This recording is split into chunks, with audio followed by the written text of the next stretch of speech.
સુરતના સરથાણા ચકાતનાકા વિસ્તારમાં આવેલી સંત દેવીદાસ સોસાયટીમાં નાની બાબતે શરૂ થયેલો વિવાદ અચાનક હિંસક બની ગયો હતો। સોસાયટીમાં ભાડે રહેતા અને ઓનલાઈન વેપાર કરતા યુવકો તેમજ સ્થાનિક મહિલાઓ વચ્ચે ડિલિવરી મુદ્દે બોલાચાલી થઈ હતી, જે થોડી જ પળોમાં ઝપાઝપીમાં ફેરવાઈ ગઈ હતી।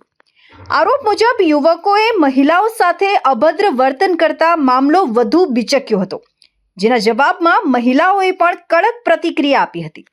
આ દરમિયાન બંને પક્ષ વચ્ચે ધીંગાણું એટલું વધ્યું કે એકબીજાના કપડાં ફાડી નાખવા સુધીની નોબત આવી ગઈ હતી।